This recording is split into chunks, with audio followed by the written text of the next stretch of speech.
What's going on? Welcome back to the Look Mum, I'm Hustling podcast, episode 44, first episode of 2023. This is going to be our year. I know at the start of 2022, there was a bit of turmoil. Everyone was like, it's going to be our year post-COVID, but it kind of ended up being not the best year, right? So 2023 will be our year and your year as well if you're listening. Yeah, it could be new year, new us, new pod, but no, it's going to be the same pod, but new energy, new year, new energy. We'll try and bring some new energy to you guys. We have some interesting articles to get to kick off the year, actually. We've been hustling a lot. That's kind of the premise of the show. We talk about anything business, science, culture related that we're into and try and bring a bit of a spotlight on things we're interested in. Hopefully you guys enjoy the ride every week. And we're trying to condense a week's worth of hustle, business, science, entertainment news into one jam-packed hour. So we're going to do our best to do that, and we're going to be number one in the sector this year. Yeah, and provide a bit of inspo for everybody. Yeah. And, you know, maybe in 2023, this will be the... No maybes. There's no maybes in 2023. In 2023, this will be the year that you'll have that side hustle. You'll make that little bit extra income. You know, cost of living's going up. And we're going to help you with that. We're going to try and bring new hustle ideas to you each week, hopefully each week. And we'll get you guys making some money in these dark recession times. But we have some interesting topics this week. Arthouse movies, arthouse directors, are they under fire? Does the way we consume films in the post-pandemic world mean the decline of arthouse films? Everyone's sort of at home streaming TV series and stuff now. They don't really go to the cinemas. And when they do go to the cinemas, they're only going to see the big mega blockbusters. We've seen Avatar a couple of weeks ago. Go back and check that episode out if you like. But it could be the slow decline of the new and up-and-coming arthouse directors that sort of shaped what we watched in the 90s and the early 2000s. Yeah, so 100%. Interesting the way that the whole market shifting, obviously recession fears, there's not a lot of money to throw around at new projects and new directors to give them a chance. So we'll get into that. Sportswear inventory problems. Yeah, it's not just like we're going to be talking about sportswear today, but there's a whole bunch of companies that have a big inventory problem with the boom of COVID and people shopping online and spending a whole bunch of money. They're like, oh, far out, we need to have the stock so we can actually keep the supply. And now people are sort of chilling back, sort of watching to see how things go and sort of calm down on that spending at the moment. Inventory is piling up. Nike is still battling high inventory as it sees a slowdown in China. That's from Modern Retail, and Adidas as well, scrambling to sell $500 million worth of Yeezy stock after the split with controversial rapper figure Kanye West. So the two of the biggest sportswear companies are just sitting on mountains and mountains of stock, and I guess we're going to dive into what they're going to do to clear those storerooms out, right? We ran a side hustle. Well, it's a side hustle for you. It's a main hustle for me, selling clothes on eBay. So we can sort of relate in terms of having too much stock lying around, and might give us a new perspective on how we operate our business. That could be interesting. Yeah, definitely. Maybe we could finally get some Air Force Ones super cheap. Who knows? Yeah. Well, I think I've had a couple of pairs. I just never wore them, right? But just dirty, grubby ones. Need a bit of a clean. But in saying that, Nike and Adidas might be on sale for the next 6 to 12 months while they sort of clear out those storerooms. Tech trends of 2022. You've looked into some new tech trends. What's coming up? No, tech trends of 2023. Oh, 2023. Yeah. Sorry, I'm living in the past already. Living in the past, I know. But yeah, I've been doing a bit of a deep dive on just tech trends and stuff because, again, with COVID and everything, it's really highlighted, I guess, gaps in the industry and the way that people want to spend their time and with the type of tech as well has changed. Yep. And yeah, I've just done a bit of a deep dive to really see what it's going to or what I can share for you all. And then another part is VR. Like VR is really changing a lot of industries, especially the medical industry. Interesting. In these times, no one has any or has less discretionary spending money. It's always cool to see what new gadgets you can't afford, right? 100%. Yeah, and it'd be like, is this actually going to be worth it? Will this actually improve my life? I know, because every year we hear about new things, right? Like VR, AR, all this stuff's been around for a while. We had crypto a couple of years ago, or crypto's still around, but NFTs was sort of the hype. Not really a tech trend, but like a cultural trend in general about how and where to spend your money. So we'll get into that. And also we have an interesting side hustle. We did name this segment Hustle of the Week a month ago. We haven't done one since, so maybe we'll just call it Hustle of the Month, perhaps. Maybe. Interesting side hustle where a woman charges $480 an hour. It's a lot of money, right? That is a lot of money. 20x what we currently do. $480 an hour to help Gen Z and millennial workers overcome their fear of talking on the phone. That's from Business Insider. So I mean, I'm not surprised. You work in retail. I hate answering the phone. I have a mild case of anxiety every time the phone rings. And there's hustles out there teaching people how to manage that phobia. Yeah. We'll get into that. Yeah, there's a bunch of, like, they call them, but like the COVID kids, right? So they've, been indoors for the last 2 years, haven't really been able to socialize at school. Like, they've just been chatting online, and the online chat culture is so much different to the interpersonal, like face-to-face sort of chatting and calling and stuff. So there's a lot of skills to be learned there, because I guess they don't teach you in school how to call people up on the phone anymore. They don't. And, we just have landlines and stuff, but we'll get into that at the end of the show. That's the sort of interesting hustle. If you're looking to make some extra money, $480 an hour ain't bad. I'll kick things off with the movie, The Hollywood Economy, right? Do you want to bring this up on the screen for me? Sure can. So this is from The New Yorker, a dangerous moment in the Hollywood economy. I'm just going to read off the old highlights here that we've made ahead of time. We're actually a little bit more prepared this time around. Everybody enjoy. Yeah, a little bit more prepared. Many excellent movies were released in theaters in 2022, but most of them are hardly recognized on the Hollywood economic scale. So obviously, we all enjoy seeing movies and stuff, right? But there is a financial cost to making them. And the reason they get aired in cinemas is to obviously share the story and the artistic form itself, but they need to make money back to 100%. Make it worth everyone's while, because movies aren't cheap to make. No.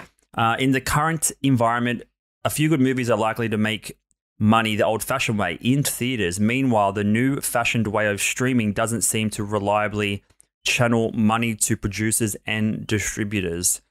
So as I said, post-pandemic world, everyone's streaming a lot more. Most things we watch on Netflix and stuff, you don't even know half the actors. They're new actors. You don't really, I guess, compared to previous Hollywood of 60s, 70s, 80s, 90s, all these generations and decades we're familiar with, you sort of go and see movies based on the actors or the people or the directors that are making the movie, right? But now in this pandemic world, it's sort of not really the star-studded lineup that we all become used to, right? Yeah, well, like, I know when I was a kid, there would be countless movies that you could just go to the cinemas, like on the weekend, just go, right? Because it wasn't super expensive. Yeah. You could just go and watch, 2 or 3 movies over a weekend, right? Because your parents just wanted some peace and quiet and wanted the kids out of the house. But now, because they're so expensive, you sort of pick and choose what you want to see. So it has to be something that's really going to draw your attention, because like people don't want to waste $30 on a shit movie, right? And you've already spent $15 on a Netflix subscription. So, there's mountains of hours of content to already consume to 100%. Make you stay at home. It's the same as sort of YouTube, social media algorithms. They want to stick you on the platform longer than necessary, whereas a movie is like you're in and out in 2 hours, unless you go see an Avatar. So since movie theaters opened again after the first pandemic shutdowns, box office returns from new films by notable directors have been a fraction of their earlier films' results. So basically, they list a bunch of movies here and how some of these movies you're familiar with the directors, but the money that they're drawing in aren't what they used to be. From if the same director made a movie 10 years ago, for example, it doesn't make anywhere near enough money now to, I guess, keep it going and to make it a viable option. Because it's almost like, the actors are just a little bit more popular now than the directors themselves. Yeah, are they just saving themselves for those bigger roles, or is there more money in streaming? Because back in the day, I think we're having this conversation the other day, it's a lot of we'll get into the art house sort of stuff, but a lot of the art house stuff that we grew up on they made a lot of their money and their cult following from DVDs, VHS sales, which is not a thing anymore, right? No. It's a very small fraction of where the money can come from, or even like merchandising. But there's only, in terms of merchandising from movies, there's only really toys and kids lines. There's not a lot of adult expenditure outside of going to the cinemas itself and watching something on Netflix. So it's interesting to see or to consider where they're even making money from these movies. Yeah, 100%. Great add on there. Oh no, I could add on more. Like like when we're especially with those kind of movies, it'd be word of mouth, right? Like your friends would tell you go see this movie, or you go rent a movie, and there'd be a string of trailers before, like on the videotape, right? Yeah. There'd be a string of trailers and you'd be like, oh, I want to watch that one. Or, it was like back in the day, you'd be like, oh, what would you recommend? And you actually speak to the staff and you'd be like, what do you recommend? And they always recommend, the indie ones or the art house ones, or ones that have just like started to get that cult following. Yep. And but that's now you just get a feed sent on your TV, your smart TV's home screen, right? Yeah, or you literally Google best movies of December. Exactly. So we're relying on critics, essentially. We're going to get to that in a second. Hollywood has been in a state of nearly uninterrupted crisis at least since the 1950s, when television cut deeply into movie-going and the 60s when Hollywood old guard was slow to bring in new talent. So I guess there's always been this flux in terms of movie-going and other forms of content taking away the attention from traditional cinema experience. So it's almost like TV killed the movies and then also like streaming has killed sort of like TV and movies at the same time. Yeah. The present day commercial dilemma follows on the great hollowing of the 2000s when critics and analysts offered a collective threnody. Don't know what that means. I think it means sort of just something negative connotation for the mid-range drama for adults. So I'll read that again. Critics and analysts offered a collective threnody for the mid-range drama for adults when the market for studios' relatively high budget but unspectacular movies was being taken over by so-called prestige. So basically what they're saying is the analysts and critics that, write for this magazine or any magazine in terms of the entertainment space started shifting away from writing reviews and stuff for movies to like high quality TV shows. Like remember like the ER era, right? Like Sopranos, exactly, like that big HBO. Sort of HBO shift. Yeah. So it was pretty much, wasn't it HBO that really shifted good quality TV, and then Game of Thrones, and then Game of Thrones really like made it all pop. Yeah. What distinguishes feature films from serial television is the primacy of the director. In television, the showrunner is, in effect, the head writer, and directors are mostly hired hands. That's what I was saying earlier. A huge selling point for these movies in the 90s that we grew up on was the director behind the scenes, right? Now it's more the writer is probably, you don't really know the writer's name, but the writing for these shows and stuff now is what sells the show itself. It's not the directorial spin on things. Well, 100%. Because, like, for example, you got James Cameron who like did Titanic, or you got Ridley Scott, or you got like Tarantino. You come because of the name. Exactly.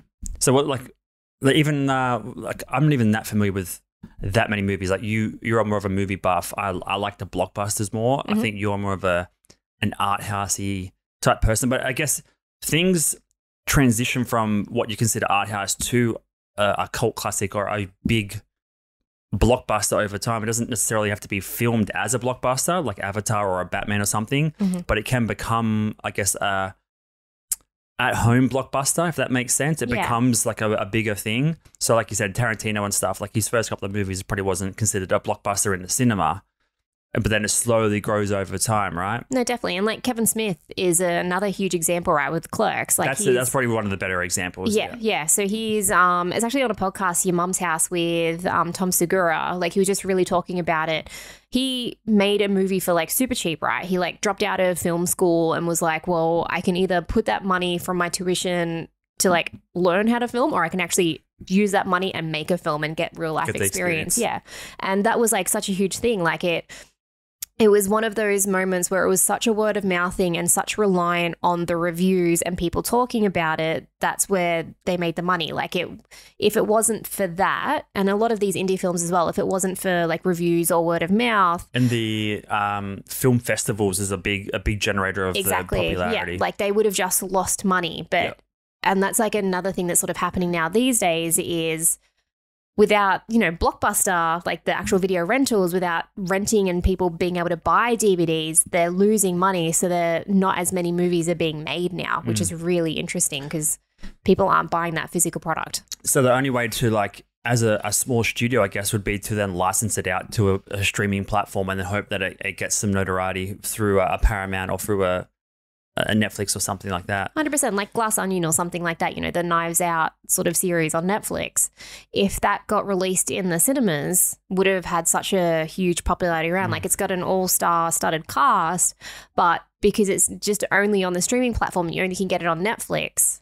Yeah. Like it just makes that a little bit more, I guess, like an indie film in a way. Yeah. The greatest danger that the industry faces is one that's largely under the radar. The difficulty faced by as yet unrecognized ultra-low budget grassroots filmmakers to gain recognition for their work and to make their way into the industry. So I guess, it's just saying there's a very little options and avenues for like grassroots new up-and-comers to like get their foot in the door, right? Yeah. And I think Matt Damon was saying this a while back as well, right? He's known for not only doing indie films, like you think of Good Will Hunting, but like big blockbusters like Born Identity and stuff. And he said there's a huge reason why you only see like big blockbusters, full action movies at the cinemas now, is because those are really the only movies that sort of can get their money back, like Top Gun and all those kind of things. But if you were going to do like a Good Will Hunting today, put that in the cinemas, it's not going to make as much money as it did. Right. Like it really relied on those DVD sales and those rentals and stuff to really make that money back. It's interesting because a lot of those I guess more drama-driven shows as opposed to action, or movies rather, they're the ones that are pretty more in the art house realm in terms of like gaining popularity over time. So that's interesting. I mean, this article from the New Yorker has a bunch of other movies that they're sort of referring to in terms of there's no huge director behind them, but like the stories are really well written that have the potential to blow up over time, but there's just not that, like you said, not in that word of mouth to like generate it outside. Because I mean, everything's been closed down as well. I don't know if there's film festivals even on for the last couple of years. Yeah. Well, it's almost like you need to appeal to the masses, right? Like you need to be pretty broad. You need to be able to like have those few aspects that most people like. So if the majority of the population love action, or if the majority of the population love sci-fi or love romance, those are the movies that are going to be made. They're not going to make like a little quirky, drama that's about, I don't know, somewhere else. Like it's, they've got to have movies that appeal to the masses, and that's how they're going to, because it's money at the end of the day. And it kind of has to tie into the collective consciousness of the culture, right? Like if everyone's like for the next couple of years are in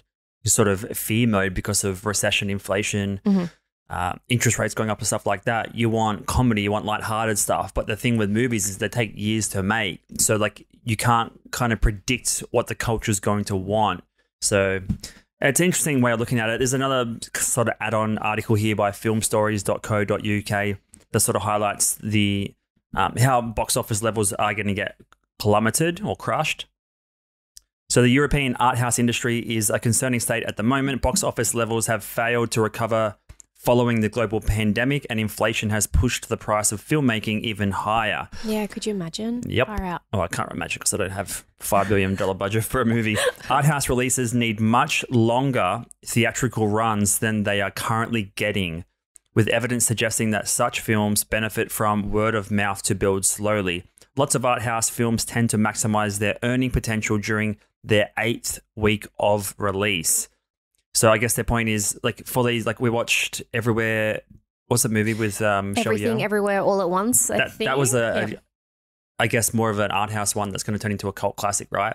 But it may not have got its notoriety or popularity if it didn't get a long enough run at the cinemas. So I guess this article here is saying you need to leave these smaller budget art house films in the cinema longer to let them gain momentum, as opposed to like pulling them off market and then putting new things on every week.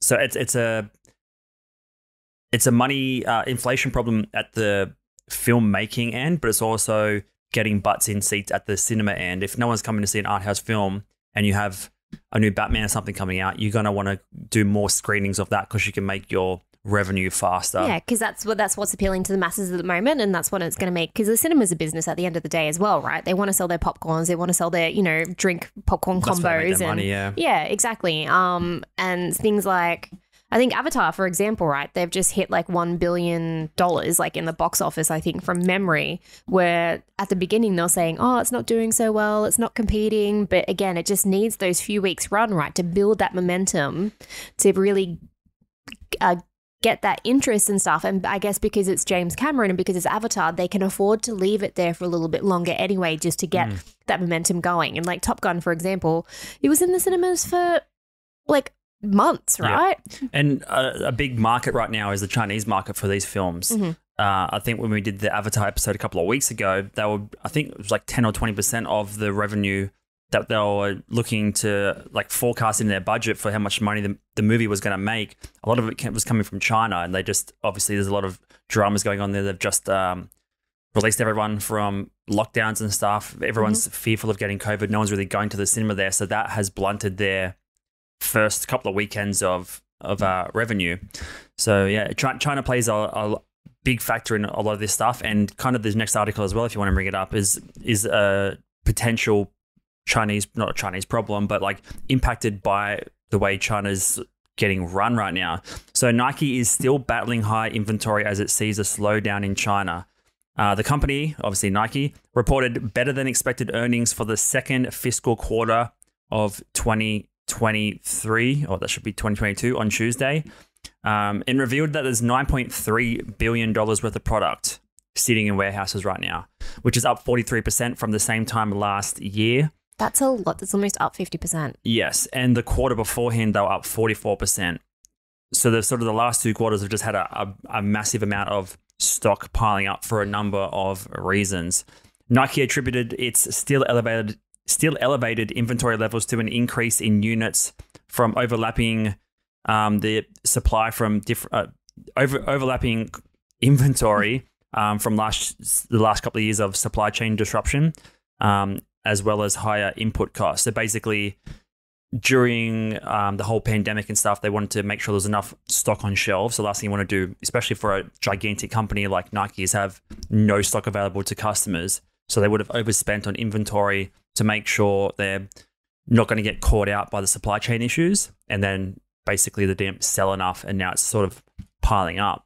Yeah, no, 100%. Because like the last thing, like any business, like if someone comes into your shop, you want to be able to sell them things and make money, right? The last thing you want to do is them to walk out because you don't have the stock. Yeah, that's like a retailer's like worst nightmare. Exactly. So and it's just reputation for the brand. 100%. If you don't have any items to sell, yeah, you start looking good. No, exactly. I mean, you got stock market to consider. You got CEOs, everyone that's making money, and investors. You need to satisfy everyone. Yeah, the customer comes first. And plus, you have like the factories that make the items and all that kind of thing. There's this whole big like chain effect or supply chain essentially. And I think that's what, again, this is a bit of like COVID sort of themed episode unintentionally, but it's really highlighted those supply chain issues. So they wanted to make sure they had the stock so they weren't short. Yep. Yeah. Its revenue, so obviously Nike's revenue for the quarter was $13.3 billion. You can actually go on, there's a bunch of websites you can go on and see the quarter earnings and all of the details. So we run a small business, as I said at the start of the show, and we know our cost of goods, our operating expenses, all that sort of stuff. Being a publicly traded company, you can go and see all this data for any of these companies, and it's interesting to see just how their business is structured and stuff. It's an interesting way to look at billions and billions of dollars flowing in and out of the company compared to 10,000 here and there in our case. The revenue for the quarter was 13.3 billion, up 17% from the prior year, and this is largely thanks to a boost in direct to consumer business. So a big shift that they did at the start of the year was, I don't know if it was in response to the pandemic and lockdowns and stuff, but they've started to reduce the amount of inventory and stock going to wholesalers like Foot Locker, all these places that sell multiple brands of shoes. And one reason is they can maintain brand integrity, the way it's displayed, the customer experience. They're starting to focus on direct to consumer. Yes. So I guess cutting out that middleman a little bit, and you don't know if these stores or the malls that have these sort of wholesale stores are going to be shut down for a long time. So they've tried to do a workaround in terms of getting sales directly to the customer. But yeah, up 17% from the prior year. And that was in a large response to direct to consumers. Nike's most recent earnings cover the 3 months ending November 30, which includes Black Friday and stuff. But the interesting day in sales. Yeah, which is interesting for Nike is their quarters are split up separately, so their Christmas falls into a different quarter. So they don't have like one huge bumper one. Interesting. With Christmas and Black Friday in one. Whereas here in Australia, it's in the same quarter. It is. I don't know how it works. I thought it would be just the same for every company, but they must have it structured in a way to circumvent that. Unless it's to do with like a tax issue as well, because I know here in Australia you just got the Q1, Q2, Q3, Q4. That's it. But yeah, it just says this is important because the holiday season kind of gets chopped up between two quarters for Nike, whereas it gets fully encapsulated in most other companies' fiscal quarters. So it's just a specific Nike thing, right? It's probably just to help with sales and budget. And it's just to like even it out, span it, average it out. Well, because you don't want because like in most retailers, right, especially the Christmas season or this like Black Friday and then Boxing Day sales, if they're going to be in the same month or in the same quarter, it's going to be out of balance compared to all the other quarters. Oh, even just the next year. Yeah. Whereas if you have it separated into two, it's sort of you can analyze them separately. Obviously, you can break things down monthly as well, but I guess most of these companies work in a quarterly fashion, especially when they have shareholders and stuff. Like other apparel and footwear brands, Nike has recently stepped up sales and promotions to offload the excess inventory. It acknowledged that higher markdowns to liquidate the inventory in North America caused its gross margin to drop 300 basis points. That's 3%. So I wonder what they would do because shoe collector sneakerheads, right? Would that reduce the cost of those collective items? The collector things, no. Like, think about the percentage of items that are getting bought and sold and like held as like an investment or a collector thing, as opposed to everyone just buying the latest running shoe. Like the general consumer would make up the larger percentage of their customer base. But basically, yeah, it's saying they need to run a bunch of sales and promotions to get rid of all this excess stock, which has caused to get rid of the inventory, and it's caused a gross margin dropping 3%. So their margins dropped 3%. Right. Interesting, right? Yeah, no, it is. Like, and especially such a huge company like that, right? Like them and Adidas. Yeah, you'd want them to yeah, it's just interesting to see how they're going to go because they're the market leaders. So then if they've got this issue, who else has this issue? Exactly. Yeah. And they own a bunch of smaller brands within them as well. So I think they own Converse, pretty sure. While Nike has traditionally leaned on the Chinese market, so that's the Chinese tie I mentioned earlier, to prop up sales, China has struggled with supply chain issues and rising COVID-19 cases. Shoppers in China are, however, showing a preference for cheaper local brands over pricier foreign ones. So yeah, Nike sales dropped in China 10%. So I guess they're selling more in the North American market and less in the Chinese market, whether people can even get out and buy them or whatnot. Yeah. And then yeah, North American sales went the other way, up 21%. Interesting. So that's sort of, they're selling more to the Americans and less to the Chinese consumers. Yeah. Which I feel like the Nike's becoming more and more popular. I don't know how it can possibly become more and more popular in terms of the shoe brand or the sportswear brand of choice. I just think they're really good at marketing, and they're very accessible, right? They've got classic styles, classic designs. They have a lot of sports people involved, a lot of famous people involved, which makes me think about Adidas, right? And like, is Adidas's issue, is it purely like Kanye, or is they just got the same issue as Nike does and they've just got too much stock? Or are they just trying to blame it on Yeezys? I've been trying to find a bit of info about Adidas. They just don't have as many SKUs and lines. They don't have the endorsements, all these athlete endorsements and stuff like that. We'll get into Adidas in a second. We have touched on the purpose of each brand, right? A few episodes ago, we did the difference between Nike and Adidas and the purpose-driven statements and what makes them more popular or what actually made Nike more popular, right? Exactly. Made them more successful, because we had a look at their chart and revenue, and Nike was like legions ahead of what Adidas was. And again, I think it's because Nike are great at marketing, great at being accessible to the everyday human being, and they've just found a model that works. Yeah, I mean, they've got the Jordan brand itself is what boosts a lot of their sales. But as I said a second ago, let's get rid of this. It's just a simple graph. If you're watching on YouTube, jump and watch the video. Obviously, you're watching, and on Spotify, you can see the video version as well. Just how Nike is shifting away from wholesale and more to direct consumer. So this red graph here is the direct to consumer sales or percentage of revenue, and then the blue is the wholesale. So this year they've just dipped all the way down, cut them all out, and then they're projecting in Q1, Q2 they're just going to start offloading all this inventory back into the stores. Right. Yeah. Just to get rid of the inventory, right? Like Foot Locker and all these brands are going to be happy to take all these items at a lower buying cost. So they're not going to have any trouble getting rid of this inventory is the main thing. They've got plenty of inventory, which was caused by, this is the summation. They've got plenty of inventory because supply chain, whatnot. But recession fears, inflation fears, they're going to have to start selling things at a discount just to like get that money back through. And, you know, there's plenty of avenues of selling. They don't have just one way of selling their clothing and their footwear. Like, they can just offload it to all these stores. Yeah. So it could be a massive, massive year. We're not financial advisors or anything, but it's something to consider if you are an investor, weighing up, I guess, how the stock flows to the customer, which is an interesting thought. In terms of Adidas, they're scrambling to sell basically $500 million in Yeezys after cutting ties with Kanye West. I'm not sure if this article touches on it, but I saw... It's a very short article. Yeah, I saw one where they were thinking of just releasing them unbranded. So they have like the same design, but just doesn't have Yeezy on it. Yeah. They're going to struggle, I think. I couldn't find a lot of info on this. A lot of the articles that were getting direct quotes and stuff from Adidas were behind a paywall, and we all know how tight we are at the Look Mum pod. But we'll set up that Patreon. We'll set it up one day, yeah. But basically, they can't offload, or they're trying to offload $500 million worth of Yeezys because it's just going to fracture their brand a bit more if they have all that inventory there, and then the association with Kanye. Yeah. But interesting, they have a new CEO starting the start of January. Oh, Adidas does. So he's worked at Adidas before. He's a former Puma CEO.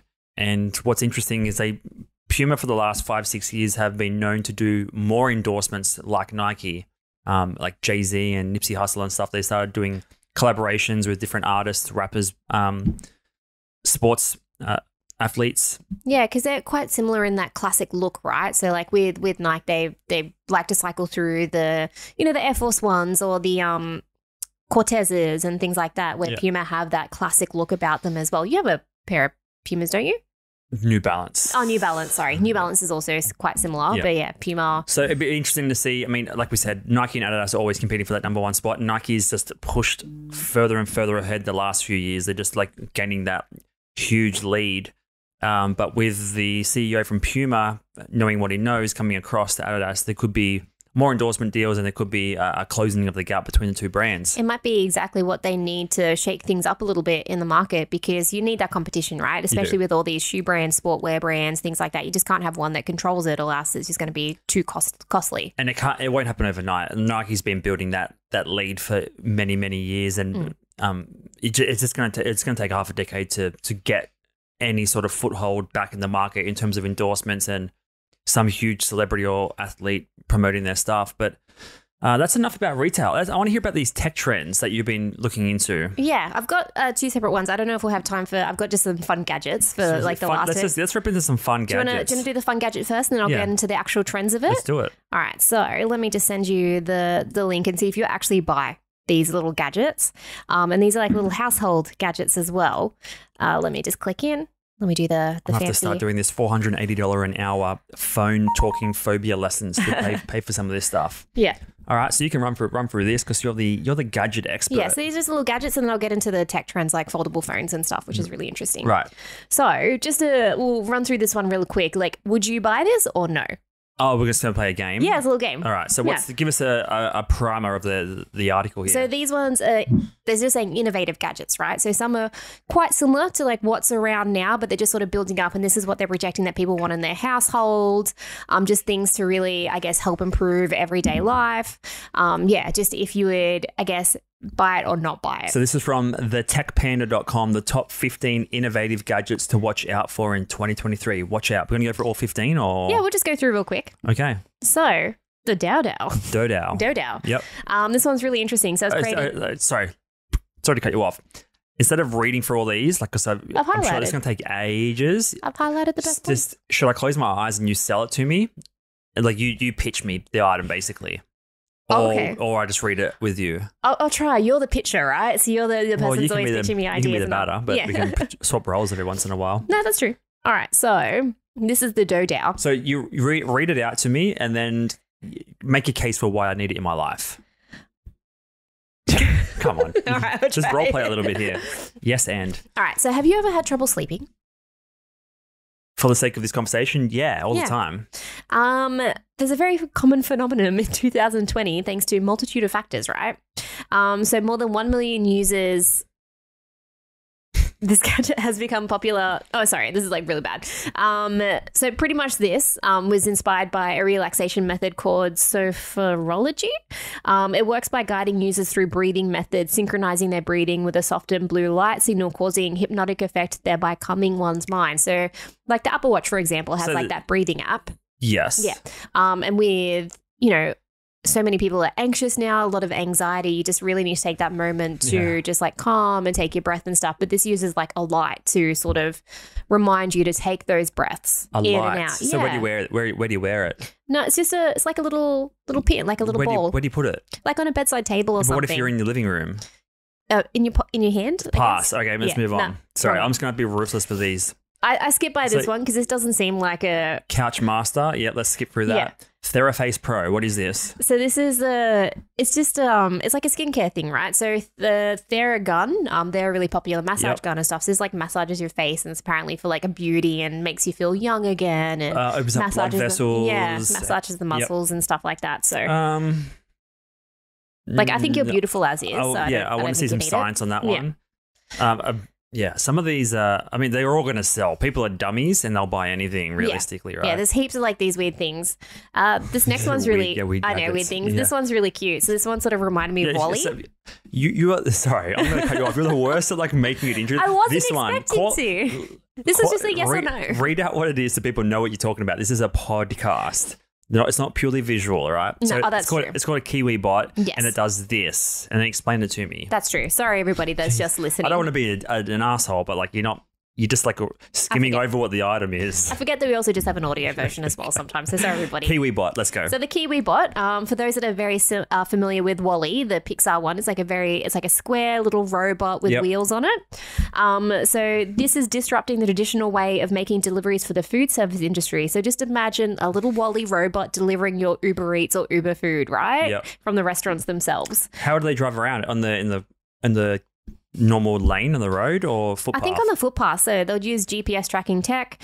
So these semi-automated delivery robots can help eliminate food delivery costs while being both affordable and sustainable. All right. So for anyone that's making money in the gig economy right now, your job is over. I will invest in this. Yeah. Yeah. So currently, KiwiBot has delivered more than 300,000 orders within different university campuses in the United States. Smart. So that's what all the big tech brands do. Facebook, YouTube, they all start in a university, some usually with like some dating aspect, and then it rolls out to the greater population. So they're starting in the campuses, which makes total sense, right? Everything's sort of within walking distance. You're not really getting transported on like any main roads or anything like that. And they've got cute little electronic eyes on the front of it as well. So very adorable. I think I can see that happening because they were talking about doing drone deliveries through Amazon for a while. So I can see that happening. And that's going to be part of the tech trends later on as well with like the drones. Also, you have highlighted the article, so maybe just read the highlights from now on. I did, just then. Okay. That's what you weren't listening before. Excuse me. So what was it called? KiwiBot. Yep. Yeah, so KiwiBot. And you can like deliver medicines and all that kind of thing. We're going to run out of time if we go at this pace.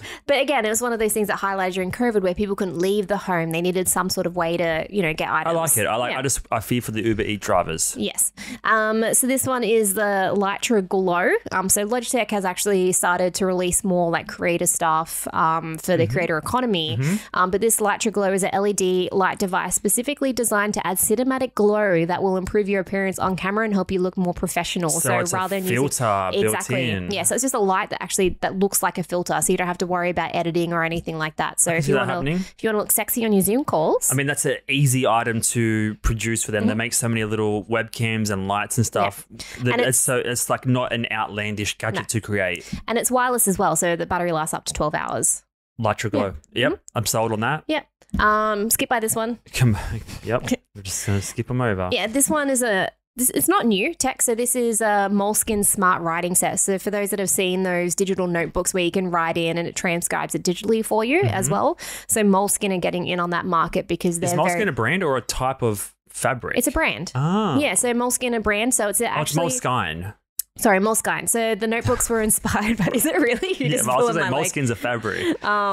But they were inspired by notebooks carried by, prominent artists like Van Gogh and things like that. So they're just taking this retro thing and adding a modern twist. So these notebooks are integrated with a system that allows you to take notes with a smart pen and later transcribe them onto your laptop or smartphone. So there's no paper? Yeah, no paper involved. So it's just... Wouldn't it just be like one thin piece of plastic? They make it look like a notebook or feel like a notebook, so you have that retro feel to it. So but how many pages? Wouldn't you only need one page, and then at the end of it, it would just like wipe it clean, like an Etch-a-Sketch? It does, yeah. But it just say if you want like to have a notebook, like a foldable tablet in a way. Okay. Gimmick. Gimmick? Yep. No. Deco Matters. This one I feel like is not super new anyway. So Deco Matters is an AI, augmented reality.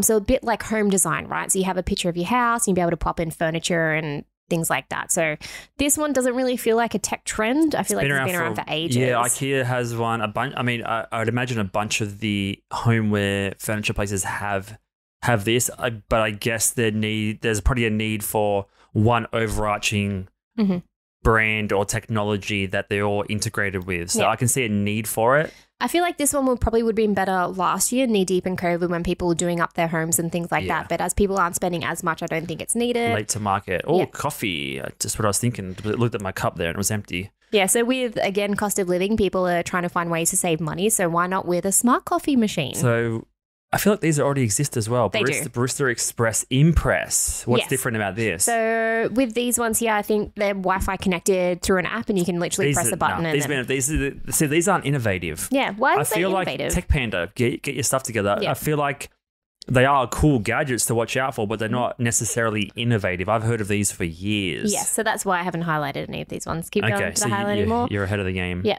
Electrolyzed water system. I don't think I highlighted that one either. That's been around for a while. Nothing phone. People know about that one. Nothing phone. What's a nothing phone? I just know apps. It's just a see-through. Yeah, see-through. It's just a no-brand phone, right? So it looks like an iPhone, acts like an Android, just like one of those sort of things. These aren't inspiring me. I want the Kiwi bot to bring me a smart coffee right now, but I'm not terribly inspired by any of these. Yeah, and again, this is like a selfie stick. What's it called? It's called Power Vision S1. It's a Power Vision S1, so it's a gadget that it has it all when it comes to recording videos, taking photos, and editing visual content. So it comes with gesture control, wireless charge bank, professional living photographs, and editing. But again, these have been around for a while. So it's a Osmo gimbal? Yeah, pretty basically. Similar. Yeah. What's different about it? It has an in-app editor where you could sort of download and edit all in one. And your phone clips onto it? Yeah. This is like these aren't innovative. Oh my god! I feel like we could have found a bit. I know. I feel like we could have found a better article to reference, perhaps. Yeah, this one's interesting. Just skim over my yep. Yeah, I'm trying to rush through, so because I've got the other proper tech trends. We're not going to have time for it, but yep. Yeah, no, we will. What's this one called? Yeah, so this one's called Tachagon Skin. Yeah. So it's disrupting 3D with the arrival of a new wearable computer mouse, which is really interesting. Disrupting 3D what? Real life. So.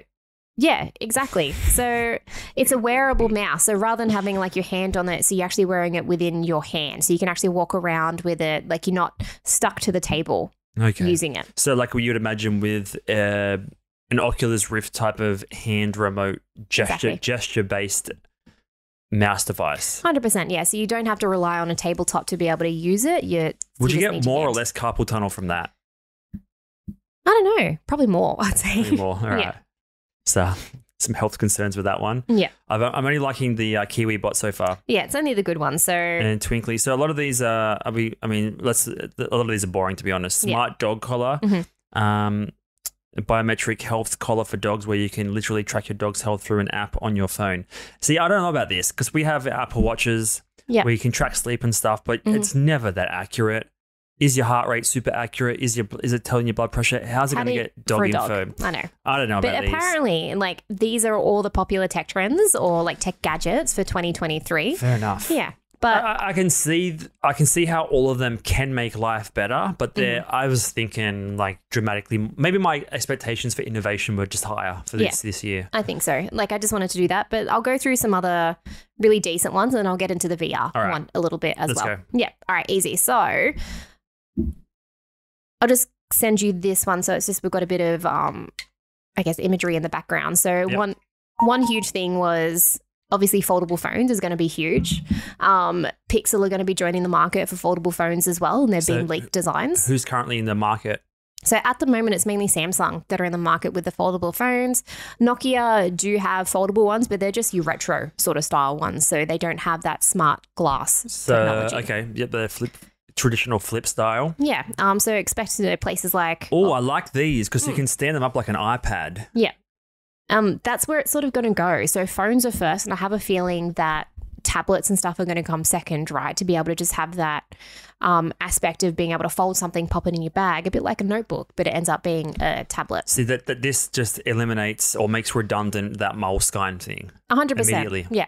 But you have to start with something, right? You have to start with those transcribing notebooks that then build up into these phones or into these tablets. So, all right. So Samsung leads the way in this area with the release of its third generation Galaxy Z Fold. But now it seems Google may be looking to follow suit. Rumors about Google developing a foldable phone have been circulating for years, but nothing concrete has come out. However, rumors have begun heating up with renders circulating the internet. So yeah, we should preface that these are renders, but I do like the ability to, there's the cameras on different angles. There's folding so you can like sketch on them. The Samsung ones I've seen are just very basic. They can't prop themselves up. Oh, the 1 and 2 were not the best, but the third's actually pretty decent. Like people are loving the... But you know how like these iPad cases, you can like fold the like corner in to make it stand up on itself? That would be a cool little addition to these type of things. So that's one thing, is the foldable tech is going to become huge in 2023. So you're going to have Oppo and Vivo and stuff. Why is it necessary to have foldable? Because it's something that's like the phone market's been the same for so long, right? So I've got an iPhone in my hand. It's just been a long rectangle thing for so long that people are craving something new, something different. So the fact that there's a phone that can fold, like it's been the same look for so long that people need. It's like when we used to have flip phones, right? Like Nokia, Motorola, all those kind of ones. They need something to evolve into. Exactly. So it's a disruptor, but in a way. Sometimes evolutions aren't necessary. It would be my point, my devil's advocate point. I'm not sold on it myself. Like I can see the benefit for some people, but I prefer I'm just a traditionalist iPhone maxi. All right, next one. Drones. Next one, drones. This is going to be like a bit of a fast round. So drones is huge. Any of these going to be affordable? Because I did read yesterday that, we mentioned supply chain issues before.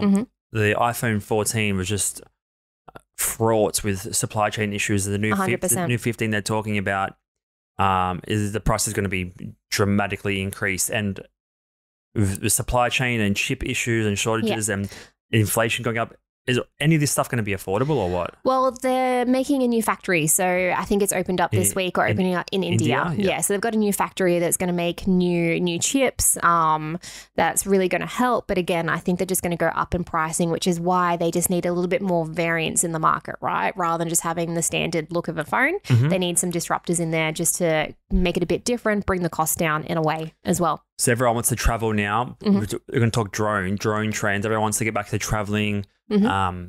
International flights are back open. Yep. But this is actually more around contactlessness, right? So this is where they really see the drone tech going. So with not only food delivery, parcel delivery, like Amazon is someone that's doing it really well. But one thing is the Kiwi bot. Yeah, exactly. The Kiwi bot's doing well, but that's on the road. So this is in the air. So one thing sorry, I keep cutting you off. Yeah. That's untapped, right? Roads are pretty capped out. Yeah. Anything at surface level, ground level is pretty tapped out. 100%. Yeah. And one thing this is really getting into is like a safety for humans, right? And this is potentially could limit jobs or stop jobs from happening, but they've got aerial LiDAR. So that's light detection. So you actually can do a little bit more in-depth around safety issues, so around construction, archaeology, mining. With the use of drones. Yeah. So drone tech is going to get heaps more specific and more job specific as well. Right. That makes sense. Yeah. Because at the moment, mainly people use it for photography or use it for videoing. Well, they haven't been designed for specific industries. That makes total sense. Exactly, yeah. Because it was mainly a military use thing, right? And it has such a negative connotation to it that people want to be like, no, you can actually use it for safety. Everything. Yeah. 100%. Something I did at uni was like not geography, I forget what it was called. Basically where you can scan the ground for different fluctuations in altitude, or like if you're like surveying crops and stuff like that. 100%. A lot of that stuff can be done with satellite. Yeah. But if you can do it with drones, you get more of a 3D image, I guess, 100%. because you can move in more directions than one. Exactly. Three-dimensional. Yeah, they'll be able to take an actual proper image, be able to see what type of soil it is. Yep. They'll be able to use drones in supply chain. So obviously that's with Amazon. Like journalism was a really interesting one. So instead of sending a journalist up in a helicopter for traffic updates, just send a drone. Right. Yeah. No more of those annoying free-to-air TV ads where they're like coming live from a helicopter. I know. It's purely just for an advertising slot. Exactly, yeah. Yeah, same as like disaster situations, so volcanoes, floods, all that kind of thing. So yes, it's going to get incorporated into everything. Yes. With drones, it's going to be really interesting what they're going to do in the next year or so, because it's just starting to really gain popularity. People are using it for everyday use. But something that I found that was really interesting for the tech trends was around VR tech, right? So VR tech's been around for such a long time, almost a long time now in gaming, PlayStation VR. But where I really see it going is where it's going to go in the medical industry. But they do have some really interesting headsets coming out. So I'll just send you a quick link. It's been around for ages. I know PlayStation have had their one for many, many years now, Oculus Rift, which I think was bought by Facebook and Meta. It was. It seems like it's been around for a decade, but it's not really a widely popular thing for like consumers at home, right? Like it's a high-end product that no one can really afford, but same as the drones, there's applications in many, many industries. Yeah. So this is best VR headsets of 2023. Yeah. So there's all these brands are going to start getting into the market now. So as more people start having that market share, the more people are going to need it and going to start using it. So just go through real quick, just some really cool looking ones. So you've got the Meta Quest, which is everyone's talking about. Again, they're not super cheap either. Because it's kind of shooting themselves in the foot there at Meta. Who knows what's going on? Exactly. HP Reverb. So most of these are gaming ones, right? Yes, exactly. And that's where it sort of started with. So people are like, well, there's so much aspects to VR that you can do with that in-person gaming experience. They're getting a lot thinner now. They're getting a lot easier to use. And one thing that's actually really happening now, and I'll find up the article just in a second, is that the fact that they can start using it in healthcare, which is really interesting. That makes sense. Yeah. It's one of those things that's only just sort of starting to gain momentum in the healthcare industry because, again, this is like another COVID thing, right?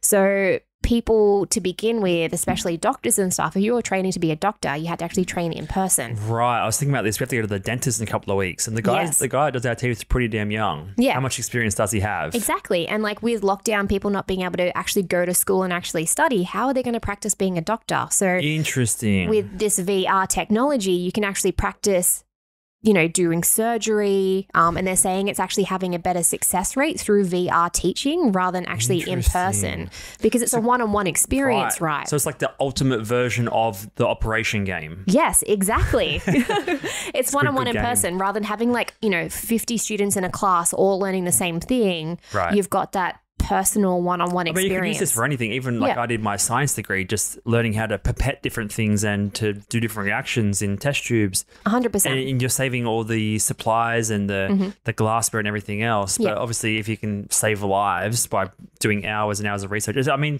they've been doing it for decades with space flight, right? You do all the simulation type 100%. stuff. Same thing. Essentially. And one thing that the medical industry loves about this is how cost effective it can be. It's just not widely accessible just yet. Let's rip through this article. This is from Yahoo Finance. Global virtual reality in healthcare market to hit sales of 31 billion by 2028. So just 5 years. Yes. It's going to hit 31 billion. Therapy is gaining momentum in behavioral health. So virtual reality is becoming increasingly popular in the healthcare sector as a tool for training, education, and simulation. You prefaced the article well. Thank you. Getting better. Yeah. Better than me. The use of VR headsets allows users to immerse themselves in realistic three-dimensional environments and provides a more engaging and effective learning experience. So it's super interesting, right? It makes sense. It's very cost effective. The cost of universities, especially in healthcare and science, very expensive. So you want to make sure you're as qualified as possible. Yeah. And you're getting the best experience, right? So it teaches how to perform delicate surgeries. Operation. Also, because you give to nursing students that realistic experience, like caring for patients. Like imagine those emergency situations, right? Like in the ER, like emergency response, you've actually got a proper simulation for it on how to be able to react to it. So it's going to give you a better chance when the real life situation happens because you can role play, right? Yeah. But it's always that level of not joking, but it's not real. But when you're like fully immersed, especially in a game, right? You forget you're in a game. So when you're in these ER situations, it's really a great training tool to actually prepare them for real life. And they probably have alternative there's probably best practices for bedside manner and things of that nature. And there'll be multiple like a choose your own adventure type situation. Yeah.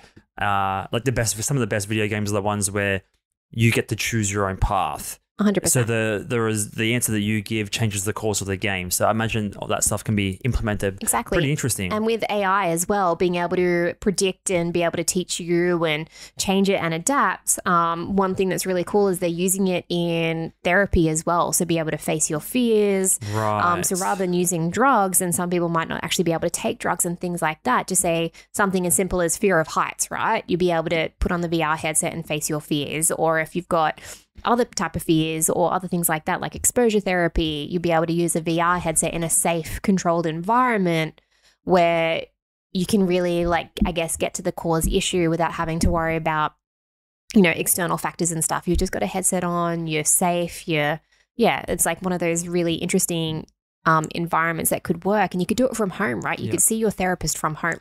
Interesting. And like, it's one of those things where the quality of video games themselves and VR is going to get more and more realistic with time. But probably the first couple of times you go in for these therapy sort of sessions, you're probably like, is this sort of fictional, or I know I'm not in a real situation or environment. But over time, as the technology gets better, you become fully immersed. Yeah, fully immersed. Exactly. So good segue into whether or not it was intentional into the last topic, the phobia of talking on the phone, right? So hustle idea of the week, because this woman makes absolute bank.